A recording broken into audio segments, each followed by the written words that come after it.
முதலில் இந்த நேரத்திற்கான தலைப்புச் செய்திகளை பார்க்கலாம். டெல்லி உயர்நீதிமன்ற நீதிபதி யஷ்வந்த் வர்மா வீட்டில் 100 கோடி ரூபாய் வரை பணம் கைப்பற்றப்பட்டதாக தகவல். பணி நீக்கம் செய்ய கோரிக்கை எழுந்துள்ள நிலையில் விளக்கம் அளிக்குமாறு உச்சநீதிமன்ற தலைமை நீதிபதி உத்தரவு. அலகாபாத் உயர்நீதிமன்றத்திற்கு நீதிபதி யஷ்வந்த் சர்மா பணியிட மாற்றம் செய்யப்பட்டதற்கு வலுக்கும் எதிர்ப்பு. அலகாபாத் என்ன குப்பை தொட்டியா என வழக்கறிஞர் சங்கம் எதிர்ப்பு. அதிமுகவின் கூட்டல் கழித்தல் கணக்கை வேறு ஒருவர் போட்டுக் கொண்டிருப்பதாக சட்டப்பேரவையில் அமைச்சர் தங்கம் தென்னரசு பேச்சு. வானதி ஸ்ரீனிவாசன் சிரித்ததை சுட்டிக்காட்டி பூனைக்குட்டி வெளியே வருகிறது என்றும் கருத்து. நீங்கள் கூட்டல் கணக்கை இங்கே அண்ணன் தங்கமணி அவர்கள் இங்கே போட்டுக் கொண்டிருக்கிறீர்கள். ஆனால் உங்களுடைய கூட்டல் கழித்தல் கணக்கை எல்லாம் வேறு ஒரு இடத்திலே உட்கார்ந்து இன்னொருவர்கள் போட்டுக் கொண்டிருக்கிறார் என்பதை நீங்கள் மறந்துவிடக்கூடாது. நம்முடைய மாண்புமிகு உறுப்பினர் திருமதி வானதி சீனிவாசன் அவர்கள் மிகுந்த மகிழ்ச்சியோடு சிரிக்கிறார்கள். அப்படியானால் பூனைக்குட்டி வெளியே வந்துவிட்டது என்பதுதான் அர்த்தம் என்பதை நான் இங்கே தெரிவிக்க விரும்புகிறேன்.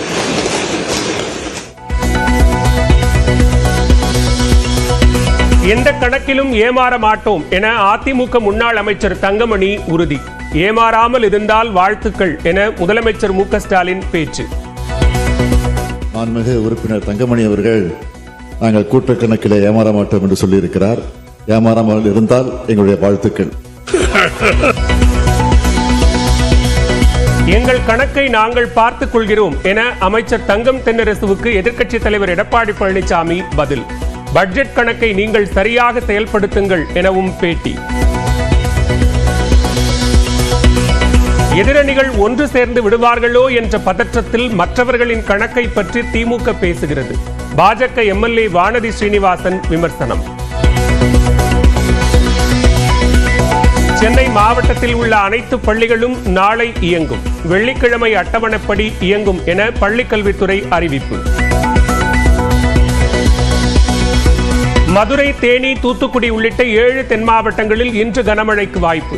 நீலகிரி, கோவை, ஈரோடு உள்ளிட்ட 10 மாவட்டங்களில் நாளை கனமழை பெய்யும் என கணிப்பு. தூத்துக்குடி மாவட்டம் எட்டயபுரம் சுற்றுவட்டார பகுதிகளில் மிதமான மழை.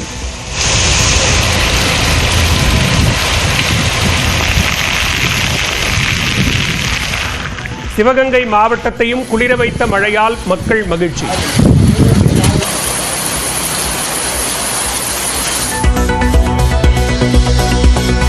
கேரளா, தெலுங்கானா, பஞ்சாப் முதலமைச்சர்களுடன் தமிழ்நாடு முதலமைச்சர் நாளை தனியாக ஆலோசனை.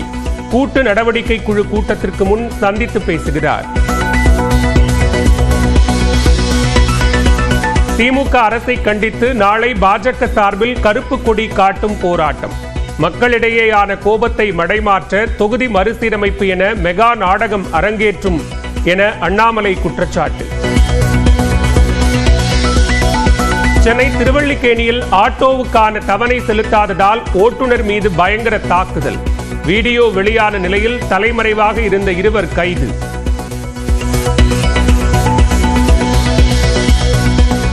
வேலூர் மாவட்டம் குடியாத்தம் வாரச்சந்தை ஏலத்தின் போது கடும் வாக்குவாதம். அதிகாரிகள் மற்றும் ஏலம் எடுப்பவர்களிடையே தள்ளுமுள்ளு.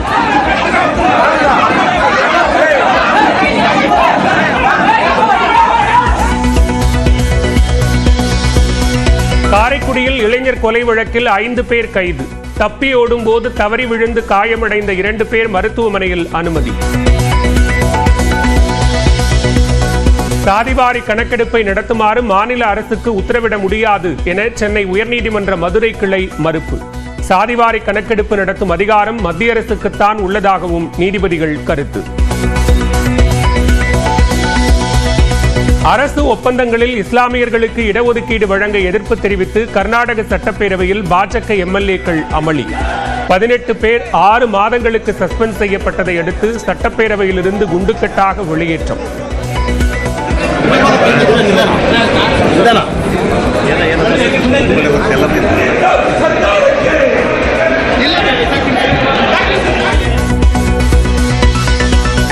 பிரம்மாண்ட கலை நிகழ்ச்சிகளுடன் நாளை தொடங்க உள்ள IPL திருவிழா. கொல்கத்தாவில் கனமழைக்கான ஆரஞ்சு அலர்ட் விடுக்கப்பட்டுள்ளதால் தடையின்றி போட்டி நடக்குமா என சந்தேகத்தில் ரசிகர்கள்.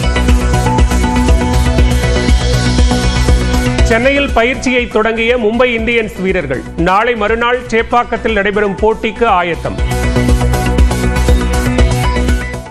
அதிமுகவின் கூட்டல் கணக்கு குறித்து சட்டமன்றத்தில் பேசிய அமைச்சர் தங்கம் தென்னரசு கவனமாக இருக்க வலியுறுத்த அடுத்தடுத்து சுவாரஸ்யமான விவாதங்கள் நடந்தன.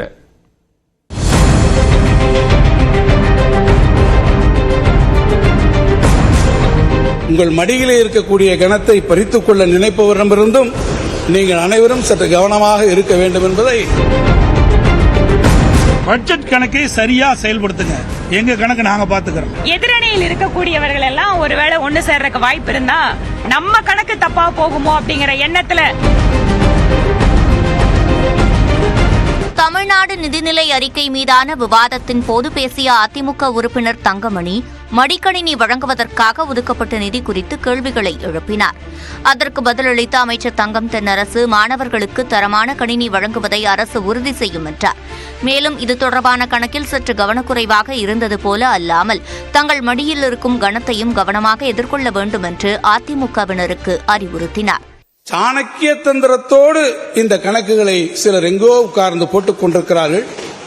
நான் அண்ணன் அவர்களுக்கு கேட்டுக்கொள்வேன், இந்த மடிக்கணினி விவகாரத்தில் சற்று கவனக்குறைவாக நீங்கள் இருந்து விட்டதைப் போல உங்கள் மடியிலே இருக்கக்கூடிய கணத்தை பறித்துக் கொள்ள நினைப்பவரிடமிருந்தும் நீங்கள் அனைவரும் சற்று கவனமாக இருக்க வேண்டும் என்பதை நான் உங்கள் மீது இருக்கக்கூடிய உரிமை அன்பின் காரணமாக இங்கே கேட்டுக்கொள்ள விரும்புகிறேன்.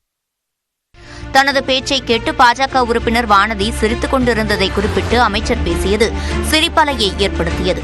நீங்கள் கூட்டல் கணக்கை இங்கே அண்ணன் தங்கமணி அவர்கள் இங்கே போட்டுக் கொண்டிருக்கிறீர்கள். ஆனால் உங்களுடைய கூட்டல் கழித்தல் கணக்கை எல்லாம் வேறு ஒரு இடத்திலே உட்கார்ந்து இன்னொருவர்கள் போட்டுக் கொண்டிருக்கிறார் என்பதை நீங்கள் மறந்துவிடக்கூடாது. நம்முடைய மாண்புமிகு உறுப்பினர் திருமதி வானதி சீனிவாசன் அவர்கள் மிகுந்த மகிழ்ச்சியோடு சிரிக்கிறார்கள். அப்படியானால் பூனைக்குட்டி வெளியே வந்துவிட்டது என்பதுதான் அர்த்தம் என்பதை நான் இங்கே தெரிவிக்க விரும்புகிறேன். அமைச்சரின் கூட்டல் கணக்கு கருத்துக்கு பதிலளித்த தங்கமணி அதிமுக எதிலும் ஏமாறாது என்றார். அதற்கு ஏமாறாமல் இருக்க வாழ்த்துக்கள் என முதலமைச்சர் கூறினார். மாண்புமிகு உறுப்பினர் தங்கமணி அவர்கள் நாங்கள் கூட்டல் கணக்கிலே ஏமாற மாட்டோம் என்று சொல்லியிருக்கிறார். ஏமாறாமல் இருந்தால் எங்களுடைய வாழ்த்துக்கள்.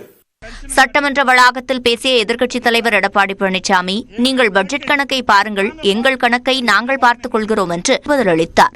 பட்ஜெட் கணக்கை சரியா செயல்படுத்துங்க. எங்க கணக்கு நாங்க பாத்துக்கிறோம். எங்க கணக்கு நாங்க எப்படி பார்ப்போம் எங்களுக்கு தெரியும். எங்கள் மீது நீங்கள் கரிசனம் காட்ட தேவையில்லை. நீங்க எப்படியெல்லாம் கடந்த காலத்தில் இருந்தது என்று சற்று எண்ணி பார்க்க வேண்டும். அனைத்து இந்திய அண்ணா திராவிட முன்னேற்ற கழகத்தை பொறுத்த வரைக்கும் கொள்கை என்பது வேறு, கூட்டணி என்பது வேறு.